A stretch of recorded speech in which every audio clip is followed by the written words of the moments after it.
And that is basically to invest the surplus of the money and the income that they receive and invest it abroad. On one hand, for strategic reasons, but also because they cannot invest everything inside their countries. So they've started investing abroad. These sovereign wealth funds of the Gulf states are now astronomical figures. Saudi Arabia alone is 700 billion. And this is not the highest. I think the highest one is Abu Dhabi sovereign wealth fund. So where they invest them, traditionally they used to invest in, they were acting like passive investors. They would invest their money abroad and they would just sit there and wait for the income to come and accrue to them.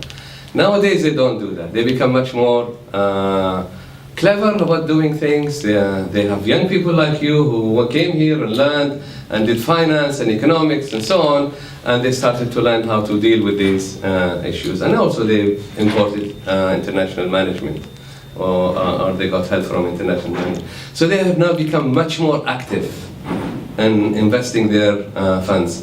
And you don't go anywhere in Europe without seeing a symbol of Gulf investments.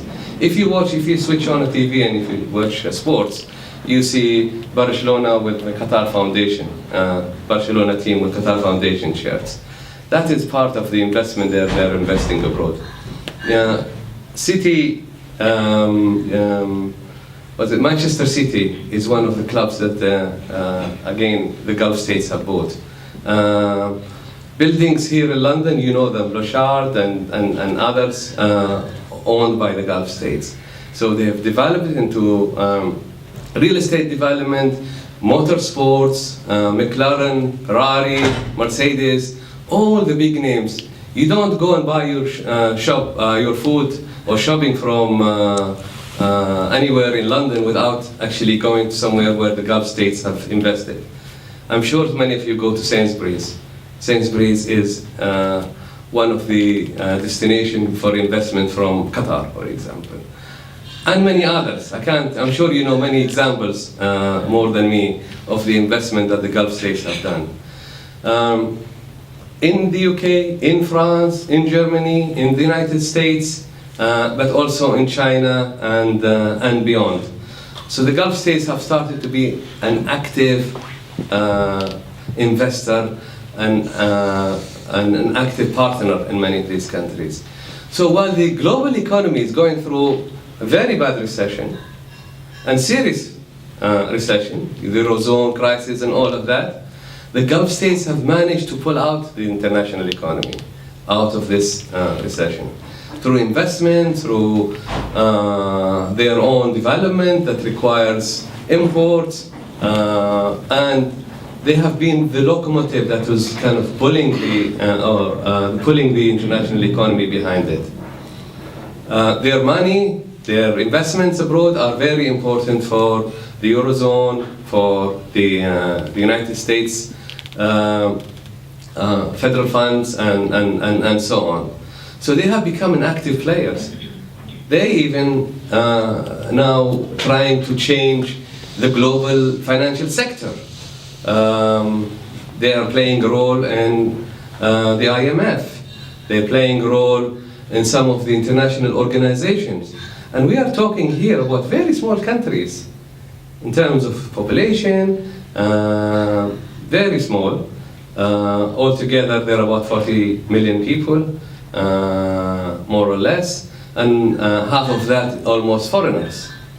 So here is these countries that came from the cold, that came from impoverished background, they are now a very responsible player in the international economy and international politics.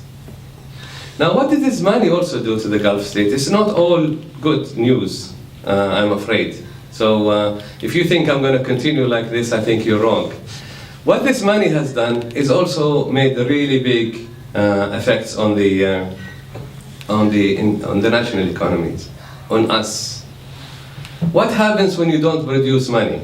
What happens when money grows on the trees? You don't have a value for that money. That's basically what happens. So the money comes to us, we do not produce it. It comes out from the ground. We even had hardly anything to do with it.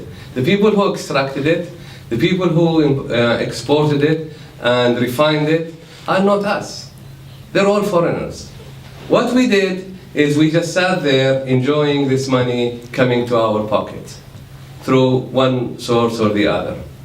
So we created, as what is known in the literature, the rentier economy, which means that it is the money coming out of rent and not from productive capacity. And this created the idea of the rentier state. And also, I would go beyond that, created something called the rentier psychology, the rentier mentality. We are all product of that rentier mentality, which means that we really do not work hard enough. We don't have to work hard because the money comes easy to us. Yeah? We are reliant on the government to spend on us, to look after us. We created the welfare state. So we got very easy with that. Each one of our kids wanted to have the best car, so we get them the best car, and it wasn't difficult to get money. Of course, some people have more than the others, and some people work a little bit more than the others, but I'm talking about generalities. Yeah. That rentier mentality has affected us in so many ways that we brought up spoiled kids, spoiled children, who do not really want to go to school and work hard. And why do they have to when they have the best they want? It also created the rentier mentality where employees don't have to work. They go to the government for a couple of hours and they leave. There is no accountability to the employees or also to the government. Even the people who come to help us with our development, coming especially from India or any other countries, we have something called the kafala system. I'm sure many people heard about it. We get rich by just sponsoring people to come and work in our countries.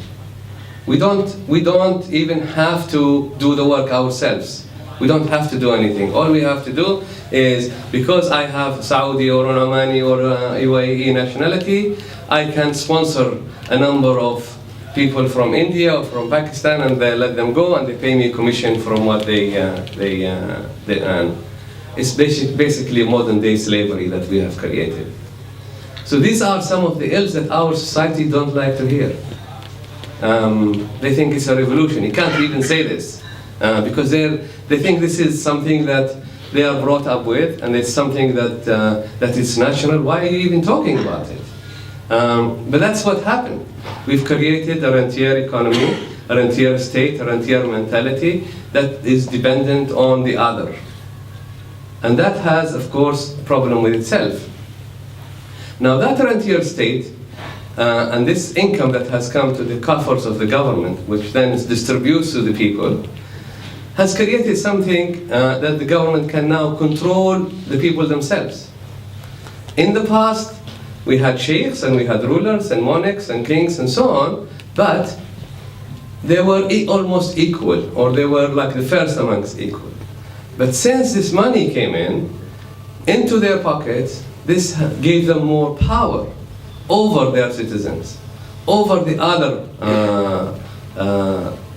part of the societies, like for example the commercial people, the traders, who used to have to be powerful as well in their own countries. Gave them power even over the religious establishment. So they bought the religious establishment, they bought the traders, they bought the elites, they bought everybody, and the government or the regime became ever so powerful that they don't really fear anything is going to happen from underneath them, because they think that the people are all very happy, they all paid for, and they all are catered for, and as long as they can afford that, the governments are very happy. So they lose the vision that there could be a problem. But of course, you've heard about the Arab Spring and what happened.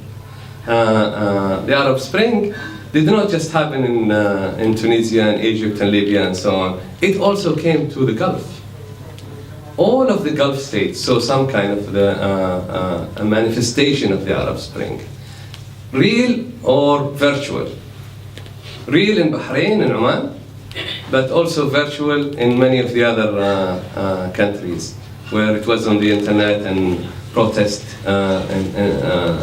and some of the other Gulf states.